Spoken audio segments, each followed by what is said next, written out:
Hello guys, welcome back to Pakistan reaction channel. Crazy bro की तरफ से मैं हूं सामा, मैं हूं शाबान, मैं हूं इत्तसाम। अच्छा जी, आज की हमारी वीडियो का जो मेन टॉपिक है वो एक हमारे व्यूअर ने ना पिछली वीडियोस में कमेंट किया था बाइक्स वाली में कि आप ना इंडिया के ऊपर जो 10 ईयर उनकी कोई पॉलिसी चल रही है BS4 BS6 इसके ऊपर एक वीडियो लेकर आओ। BS4 BS6 क्या चीज है? अब तो BS7 की भी कुछ वीडियोस मुझे नजर आ रही थी। वो ये है कि भाई गाड़ियां कितनी देर तक अलाउड होनी चाहिए, जिस तरह इंटरनेशनली होता है ना कि उसकी मतलब एक स्पेसिफिक टाइमलाइन के लिमिट बाद होती है एक चीज की। हाँ, उसके बाद उसको डिस्कार्ड कर देते हैं। इंडिया में मेरे ख्याल ये पॉलिसी आ गई है जो कि इतनी प्राइस सेंसिटिव मार्केट है और अफोर्डेबल चीजें मतलब ये प्रेफर करते हैं। यार उधर आना बनता भी है, उसकी रीजन ये है कि एक तो उधर हर आए दिन कोई ना कोई नई बाइक हमारे इधर एक और भी है ना कि हमारे नॉर्मली क्या है कि बाहर से जो गाड़ी स्क्रैप हो जाती है ना वो पाकिस्तान में आके रिकंडीशन गाड़ी जापानी गाड़ी के नाम पे बिकती है।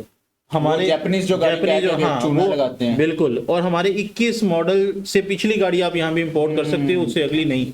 4-5 साल पुराना मॉडल इंपोर्ट कर सकते हैं मैक्सिमम टू मैक्सिमम, अदरवाइज इससे भी 10 साल पीछे चले जाओ। मतलब जो गाड़ियां वो बिल्कुल फारग करके फेंक देते हैं, हम वो उठा के ले आते हैं और इधर आगे चौड़े हो गए। और इंडिया में जो पॉलिसी चेंज हुई है अब उसके ऊपर हम एक वीडियो लेकर आए हैं, बिल्कुल लेटेस्ट वीडियो है। देखते हैं क्या सीन है इसके ऊपर। कार हेल्पलाइन 2026 में जो कार बायर्स प्लान कर रहे हैं कार परचेज करने के बारे में, thinking that they can buy a SUV 20 lakh 30 lakh 50 lakh rupees, और मन में आ रहा है कि रजिस्ट्रेशन 15 साल तक अब मेरा सेट हो गया है, कोई चिंता की बात नहीं है, तो बॉस थोड़े से गलत है। Some of the people who thinking so as to buy a BS4 used car 2019 की 20 की लग रहा है बड़े अट्रैक्टिव प्राइस पॉइंट पे आ रही है और पेट्रोल कार लेने का प्लान कर रहे हैं। 15 साल की रजिस्ट्रेशन वैलिडिटी है और सोच रहे हैं 2035 मतलब 15 साल तक आप ना वो गाड़ी जो नई ब्रांड न्यू वो चला सकते हो, 15 साल के बाद डिस्कार्ड होगी। उनकी कार चल पाएगी तो बॉस रुक जाइए, यहां भी गलत है। दिल्ली में एक ड्राफ्ट प्रपोजल आया है और वो ये क्या चीज है? Road map to check vehicular pollution जो मतलब वो दिल्ली में वो थी। Retire BS vehicles in 2030, phase 2 wheelers in 2035। लेकिन ये ज्यादातर पॉपुलेशन तो ट्रक्स और बसेस के थ्रू है, बाइक्स को भी इंक्लूड करते हैं।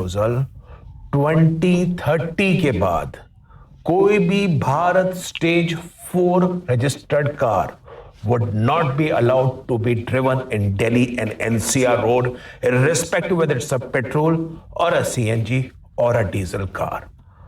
तो अगर आप यूज कार लेने के बारे में सोच रहे हैं 2018 की, 19 की, 20 की, और आप सोच रहे हैं 2018 की कार 2033 तक 2033 तक 15 साल वैलिड रहेगी, 2020 जनवरी की BS4 car would be valid till 2035, तो बॉस हम लोग इधर अभी भी 18 मॉडल को ना 20 मॉडल को नया समझते हैं और वहां पे देख लो कि वो कह रहे हैं ये 2030 तक मतलब 3-4 साल में हम इसको स्क्रैप करेंगे। दिल्ली के अंदर प्रपोजल आया है through an expert panel constituted bye commission of air quality management, और उन्हें ऐसा बोला है फेज 1 जो उनके प्रपोजल का ड्राफ्ट है 2030 के बाद there would not be any BS4 car which would be allowed to be driven in Delhi and NCR road. ये सिर्फ दिल्ली अगर आपके पास एक यूज कार लेने के बारे में सोच रहे हैं, दिल्ली का कह रहे हैं तो इस प्रपोजल को अगर इफेक्टिव हो जाता है तो आपकी कार की रीसेल वैल्यू और आपकी कार की लाइफ सिग्निफिकेंटली कम हो जाएगी। इसी के साथ इस एक्सपर्ट पैनल ने एक दूसरा प्रपोजल भी दिया है जिसमें कहा है 2030 के बाद दिल्ली और NCR में citing the poor air quality index, only electric cars would be allowed to be registered in Delhi and NCR post 2030 onwards. तो 2030 के बाद भारत स्टेज 6 जैसी कोई चीज अभी उनके प्रपोजल में नहीं है रजिस्ट्रेशन के पर्पस से। And for the people who are thinking so as to 2030 के बाद पेट्रोल और डीजल गाड़ी ना रजिस्टर हो सकती है, यूं समझो कि सेल ही नहीं हो सकती बाय अ भारत स्टेज 6 कार। उस प्रपोजल में यह भी कहा गया है ये जो भारत स्टेज 6 वाली कार्स है इनकी लाइफ 2040 तक मानी जाएगी। तो इसके अंदर एक दो चीजें और निकल के आ रही है कि आपको लगे 15 साल मेरे लिए है। जो लोग दिल्ली से बाहर के हैं and they thinking that they are registering the car in other city, मैं बता रहा हूं, अगर आप 5 साल बाद दिल्ली में अपनी कार को ट्रांसफर करने के बारे में सोचेंगे, बिकॉज री registration in interstate transfer involves री रजिस्ट्रेशन, तो आपकी कार अलाउड नहीं होगी दिल्ली में रजिस्टर करने के लिए। ये क्लियर मानक है इस ड्राफ्ट कमेटी के। और आपको बता रहा हूं, जो जो एक्सपर्ट पैनल ये बना है through the commission of air quality management, उनके क्लियर प्रपोजल है कि लेकिन ऐसा नहीं हो सकता को कि मतलब बंदा मुंबई की गाड़ी रजिस्टर्ड दिल्ली में चलाता रहे, इसके ऊपर मतलब कोई मसला तो नहीं होना चाहिए। जिस तरह हमारे कराची वाली कराची रीसेल वैल्यू की बात होगी, कराची वाली रजिस्टर्ड गाड़ी हम इस्लामाबाद में चलाते हैं, इस्लामाबाद वाली कराची में चलाते हैं, कोई इशू तो नहीं होता। बिल्कुल कम करने के लिए ये स्टेप्स उठाए जाएंगे, जिसमें 2027 के बाद ऐसा भी निकल के आया है कि only electric vehicles would be allowed for commercial registration in 2027 onwards in Delhi and NCR। और बॉस ये जान लीजिए कहीं आप अब सारी गाड़ियां XUV9 हो गई, महिंद्रा वाले सारे ईवी की तरफ आ गए हो रही है। मैं दिल्ली से बाहर का हूं, पंजाब से हूं, मुंबई से हूं, बैंगलोर से हूं, कहीं और से हूं, तो साहब ये भी जान लीजिए दिल्ली राजधानी है और यहां पे जो ये नियम निकल के आते हैं वो बाकी सारे शहरों में भी इंप्लीमेंट हो जाते हैं। अब आपके मन में ऐसा होगा ये ड्राफ्ट है, रूल तो नहीं आया, इंप्लीमेंट तो नहीं हुआ। तो साहब दिल्ली में जो ड्राफ्ट आया था पहले भारत स्टेज 4 व्हीकल्स को बैन करने के बारे में, फिर वो लॉ बन गया। अच्छा 10 साल डीजल कार बंदा उसके बाद बैन हो जाएगी, ये लॉ बना है BS4 का। 10 साल उनकी लाइफ रिस्ट्रिक्ट होने के बारे में पहले ड्राफ्ट ही बन के आया था, and then it became a law through the green tribunal. उसके बाद एक ग्रैप 4 के जो रिकमेंडेशन आए थे कि इसमें बाहर की जो गाड़ियां हैं दिल्ली में अलाउड नहीं होंगी to be driven, it also came as a draft and then turned as a law. तो जिस हिसाब से दिल्ली में हवा खराब है, एयर क्वालिटी इंडेक्स घट रहा है मतलब बढ़ रहा है air quality index, the air is strikingly very bad. उस केस में you never know these drafts can turn out to be a reality.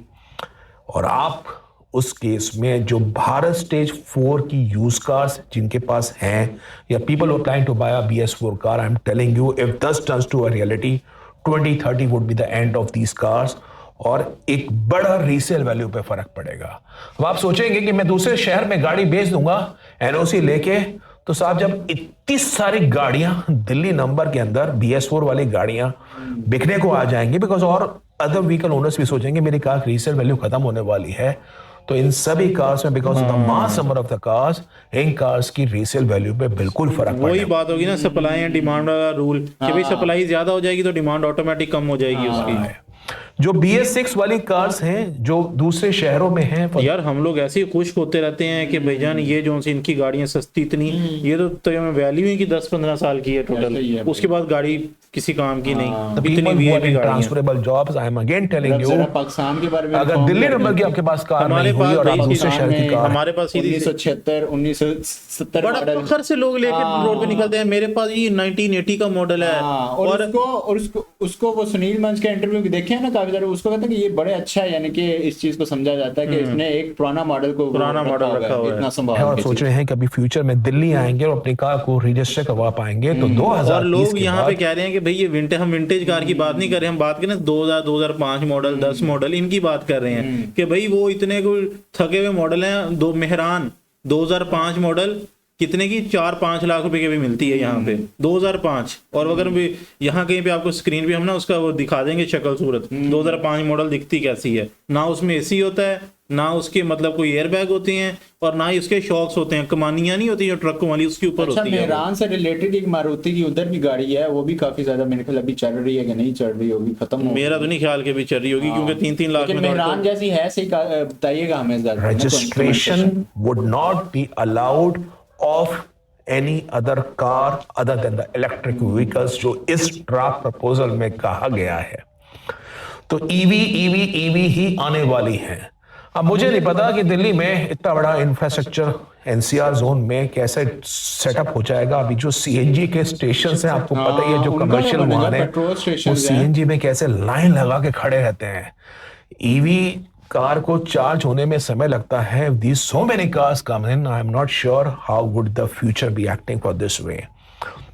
और इसके कुछ और मायने भी हैं, मैं आपको बता रहा हूँ यार। लेकिन वो इस तरह से है कि अभी तो सिर्फ पेट्रोल मिलता है पेट्रोल पंप से, बाद में चार्जेस से अपने घर पे चार्ज करेंगे। ये तो सिंपल सा रूल वो है ना। चीज ठीक है, लेकिन पेट्रोल क्या आपने 2 सेकंड के अंदर रिफ्यूल करवा दिया, उसके लिए फिर आपको वो टाइम कंजप्शन चाहिए। तो बैटरी पैक्स कंपनियां दे रही हैं ना उसके साथ पोर्टेबल, वो चेंज होते रहेंगे, स्वैप होते रहेंगे। बंदे जो कमर्शियल गाड़ियां टैक्सीज वगैरह चलाते हैं, रिक्शा वगैरह चलाते हैं, वो एक बैटरी पैक घर रखेंगे, दूसरा गाड़ी में रखेंगे, इस तरह चलाएंगे फिर। For the companies were into internal combustion engine, जैसे मारुति सुजुकी हो गई, हुंडई हो गई, टोयोटा हो गई, इनका उन्होंने ईवी पे स्टार्ट तो किया है लेकिन बड़ा कम प्रोपोर्शन है। इनकी जो मेजर स्ट्रेंथ है वो फैक्ट्रीज में, it's all about the engines, और Delhi being the biggest market, इन कंपनियों के स्टॉक पे भी मेजर फर्क पड़ जाएगा अगर ये न्यूज इंप्लीमेंट हो गई। आईजीएल जैसी कंपनी जो सीएनजी में नंबर 1 है, अगर इस तरह की न्यूज आ गई इसमें commercial vehicles would be allowed only with the electric vehicles from 2027 onwards, तो फ्यूचर में आईजीएल के स्टॉक पे, आईजीएल की रेवेन्यू पे भी बड़ा मेजर फर्क पड़ेगा। It's all going to change in the industry dynamics. तो बात यह है कि ये अगर ऐसा प्रपोजल आ गया तो कैसे इंफ्रा सपोर्ट होगा उस केस के अंदर, आप बताइए। अभी दिल्ली एनसीआर के अंदर इसमें बात कर रहे हैं, नोएडा में, गाजियाबाद में, फरीदाबाद में, गुड़गांव में, और अभी तो एनसीआर का जो दायरा है वो बढ़ता जा रहा है towards Modi Nagar, towards Greater Noida, towards Manesar. यहां तक अगर आप बोलेंगे कि पेट्रोल डीजल कार्स को रजिस्ट्रेशन ही नहीं होगा 2030 के बाद, इलेक्ट्रिक कार्स ही रजिस्टर होंगी, तो क्या ऐसा इंफ्रा सेटअप है? हरियाणा में तो बिजली जाती ही है, आप तो जानकार हैं, जो मतलब पीपल जो आप लोग देख रहे हैं, जो फरीदाबाद से हैं, वल्लभगढ़ से हैं, गुड़गांव से हैं, मानेसर से, आप बताइए क्या it is 24 hour electricity out there? तो वो लाइट जाती है कैसे? यार इसके लिए डेडिकेटेड लाइंस होती हैं, मतलब जो भी आप फैक्ट्री या कमर्शियल पॉइंट ऑफ व्यू करते हैं ना, उस पर डेडिकेटेड लाइन है कि उस लाइन पे बिजली नहीं जाती। रेजिडेंशियल पे नॉर्मली ये चीजें हो रही होती हैं। नहीं, सारी चीजें जब हो जाएंगी तो क्या रहेगा और कितना उस पर लोड पड़ेगा, वो भी एक बात है। बिजली तो जाती है या आती है, पहाड़ों से थोड़ी आती जाती है भाई। वो बटन ऑन ऑफ कर रहा है ना ग्रिड के अंदर बैठा कोई, वो कमर्शियल लेंस में नहीं कर रहे होते। तो मेरे ख्याल में ये वीडियो यहीं तक थी, आगे कोई 2-3 सेकंड की रहेगी, इसको क्लोज करते हैं यहाँ पे। तो बाकी गाइस ये था BS4 BS6 BS, मतलब और कोई एक लिहाज से फायदेमंद है कि पॉपुलेशन कंट्रोल हो जाएगी। इंडिया ना आजकल काम कर रहा है ग्रीन एनर्जी के ऊपर, सोलर प्लांट्स और वो बाकी सारी चीजें भी अपनी इस चीज को। अच्छा, ग्रीन एनर्जी से याद आया, उधर जो ग्रीन एनर्जी इतना वो अपना दे रहे हैं, यानी कि सारा ये इंडिया कन्वर्ट कर रहे हैं अपने पास। अब जब कन्वर्ट हो गए, लेकिन उस पे भी वो एक्स्ट्रा चार्जेस लगा रहे हैं। हमारे हाँ जी, हमें पता, हमारे ना सोलर को अभी वो क्यों समझ लें कि डीमोनेटाइज किया जा रहा है। जिन लोगों ने सोलर, मोस्टली लोगों ने सारे ही ऑलमोस्ट कन्वर्ट हो चुके, जिन्होंने सोलर लगाया हुआ था ना अपने घरों में, वो ना ये हमारी इधर वापडा को, इनको गवर्नमेंट को वापस बिजली देते थे और उसके अगेंस्ट शाम को जो कंज्यूम करते थे उसको ना वो नेट बिलिंग कर देते थे। अब गवर्नमेंट कह रही है कि हम आपसे बिजली लेंगे 5 रुपए के हिसाब से और आपको वापस सेल करेंगे 25 से 30 रुपए के हिसाब से शाम में। तो मतलब आप देखें ये इतना ज्यादा मेजर गैप है, जिसकी वजह से लोगों में ना काफी गमो गुस्सा भी है और परेशान भी हैं। बाकी आप लोग लाजमी बताइएगा कि सोलर ये पहले खुद ही इन्होंने डिस्ट्रीब्यूट भी करवाया, और टैक्सेस वगैरह। तो इंडिया में मतलब सोलर के ऊपर या इन चीज़ों के ऊपर, ग्रीन एनर्जी के ऊपर कितना काम होता है और लोग इसके ऊपर कितने एक्टिव हैं, ये लाजमी अपने कमेंट सेक्शन में बताना है। अगर आपको ये वीडियो पसंद आई तो हम इस तरह की एक और वीडियो लेकर आएंगे जो BS4 BS5 इन चीज़ों का ना मज़ीद डिटेल में कवर अप करेगी। तो बाकी मिलते हैं आपसे नेक्स्ट वीडियो में। अपना बहुत सारा ख्याल रखिएगा। टिल देन टेक केयर जी।